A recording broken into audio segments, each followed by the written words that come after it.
Dévotion journalière. Église La Foi Apostolique. Lecture biblique, Matthieu chapitre 12, versets 1 à 21. Une grande foule le suivit. Il guérit tous les malades. Matthieu chapitre 12, verset 15. Il y a quelques années, un membre de ma famille était gravement malade. Plusieurs chrétiens de tout le pays s'étaient joints à nous, pour la soutenir dans la prière devant le Seigneur.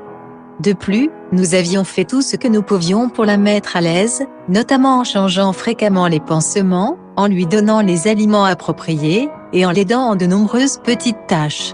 Ces efforts ne pouvaient pas lui apporter la guérison, mais nous voulions faire tout ce qui était de notre pouvoir. En lisant ce passage de Matthieu, où les gens venaient à Jésus avec leurs proches malades et infirmes, je sais que ma famille et mes amis auraient été dans ce groupe. Je pense à mon cousin qui avait un cancer du foie, à un frère qui avait des problèmes cardiaques, à une tante avec une jambe atteinte par la polio, et à un cher ami qui avait perdu la vue. Sans aucun doute, tous auraient été amenés à Jésus pour être guéris. Nous aurions encouragé tous ceux que nous connaissions, que leurs problèmes soient majeurs, ou apparemment insignifiants, à le suivre.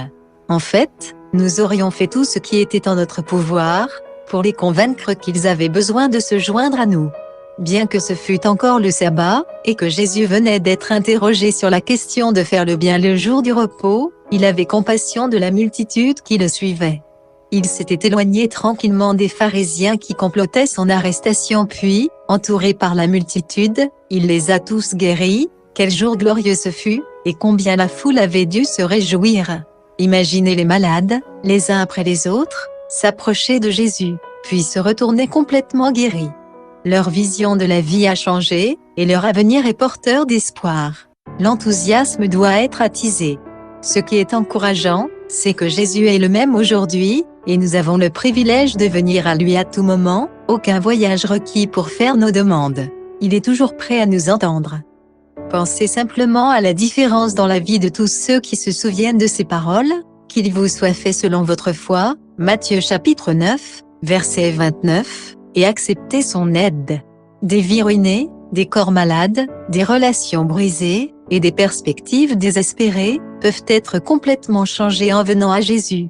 Et nous ne devons laisser personne derrière. Faisons tout notre possible pour amener nos proches à celui qui peut faire la différence. Contexte. Le livre de Matthieu est le premier évangile, ou bonne nouvelle du Nouveau Testament, également appelé évangile du roi. Les étudiants de la Bible croient que l'apôtre Matthieu, également connu sous le nom de Lévi le publicain, l'a écrit environ vers l'an 60 après Jésus-Christ. Dans son récit, Matthieu a présenté Jésus aux Juifs, comme leur Messie en citant plusieurs prophéties, et leurs accomplissements en Christ, fournissant ainsi un pont entre l'Ancien et le Nouveau Testament. Certains considèrent ce livre comme l'ultimatum officiel de Dieu à la nation juive, le dernier appel de Jéhovah présentant son Fils, Jésus, à son peuple. S'il a effectivement été écrit vers l'an 60 après J.C., il a été écrit 10 ans seulement avant la destruction de Jérusalem en 70 après J.C., et était donc bien le dernier appel. Au chapitre 12, Jésus et ses disciples se mirent à arracher des épis et à manger, pendant qu'ils traversaient un champ le jour du sabbat. Le mot blé traduit est un terme générique qui signifie le semer, ou le grain. Dans ce cas, le grain était probablement du maïs. Aux États-Unis, le maïs est généralement considéré comme du blé, et les autres céréales sont désignées par leur propre nom. Alors qu'il était légal pour les voyageurs juifs de manger du grain des champs, s'il avait faim, leur loi interdisait le travail le jour du sabbat, et la récolte était considérée comme du travail. Quelques pharisiens espionnaient, pour voir s'ils pouvaient surprendre Jésus enfreindre une loi, et ils se sont emparés de cette apparente infraction. Considérez l'iniquité de leur accusation, après tout, Jésus était le créateur du sabbat, du grain et de l'humanité. Les points minuscules ont été abordés dans les lois des Juifs, mais de plus grands préceptes tels que la miséricorde et la compassion ont été ignorés, les laissant liés par des centaines de règlements minutieux de leurs propres faits. Dans le récit de Marc de cet incident, Jésus a dit « Le sabbat a été fait pour l'homme, et non l'homme pour le sabbat » Marc chapitre 2, verset 27, ce qui signifie que Dieu a créé le sabbat pour le bénéfice de l'homme. Dans sa discussion, Jésus a cité le prophète, le sacrificateur, et le roi, revendiquant à chaque fois une plus grande autorité. En fait, il est notre prophète, souverain sacrificateur, et roi, mais les pharisiens ont choisi de ne pas l'accepter. Lorsqu'ils l'ont demandé s'il était permis de guérir le jour du sabbat, Jésus a guéri la main desséchée de l'homme, et a détourné leur question avec une question qui lui était propre. Les pharisiens dégoûtés ont alors commencé à comploter pour le tuer. C'était la première mention explicite de leur dessein meurtrier contre le Seigneur. Les versets 15 à 21 racontent comment, plutôt que de se disputer avec eux, Jésus a tranquillement quitté la région, suivi par de grandes multitudes, et il les a tous guéris. En comparaison avec le rejet obstiné et volontaire des pharisiens, le cœur ouvert des masses a dû être le bienvenu. Jésus a accompli son travail calmement, tendrement et efficacement, amenant Matthieu à citer le beau texte d'Ésaïe, trouvé dans Ésaïe chapitre 42, versets 1 à 7. Regardez de plus près. Quelle a semblé être la goutte d'eau qui a poussé les pharisiens à tuer Jésus? Que voulait dire Jésus en disant « Je prends plaisir à la miséricorde, et non au sacrifice ». Comment pouvons-nous imiter la justice, la grâce, et la miséricorde modelées par Jésus? Conclusion. Jésus ne s'était jamais détourné de ceux qui avaient un besoin. Quel réconfort de savoir qu'il est toujours disponible pour répondre aux besoins de ceux qui se tournent vers lui avec foi. Bonne journée à vous. Matthieu, chapitre 12.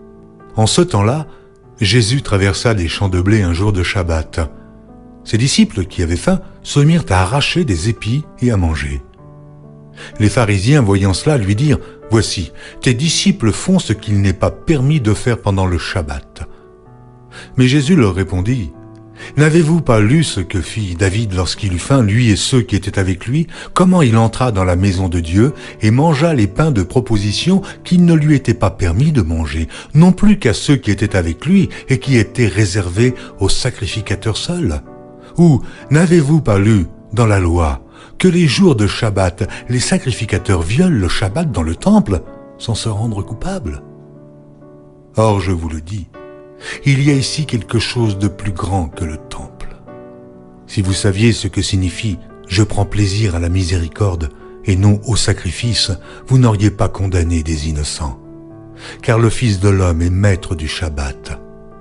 Étant parti de là, Jésus entra dans la synagogue, et voici, il s'y trouvait un homme qui avait la main sèche, et ils demandèrent à Jésus « Est-il permis de faire une guérison les jours de Shabbat ?» C'était afin de pouvoir l'accuser. Il leur répondit « Lequel d'entre vous, s'il n'a qu'une brebis et qu'elle tombe dans une fosse le jour du Shabbat, ne la saisira pour l'en retirer? Combien un homme ne vaut-il pas plus qu'une brebis? Il est donc permis de faire du bien les jours de Shabbat. » Alors il dit à l'homme « Étends ta main. » Il l'étendit, et elle devint saine, comme l'autre. Les pharisiens sortirent, et ils se consultèrent sur les moyens de le faire périr. Mais Jésus, l'ayant su, s'éloigna de ce lieu. Une grande foule le suivit. Il guérit tous les malades, et il leur recommanda sévèrement de ne pas le faire connaître, afin que s'accomplît ce qui avait été annoncé par Ésaïe le prophète. Voici mon serviteur que j'ai choisi, mon bien-aimé, en qui mon âme a pris plaisir. Je mettrai mon esprit sur lui, et il annoncera la justice aux nations. Il ne contestera point, et il ne criera point, et personne n'entendra sa voix dans les rues. Il ne brisera point le roseau cassé, et il n'éteindra point le lumignon qui fume, jusqu'à ce qu'il ait fait triompher la justice, et les nations espéreront en son nom.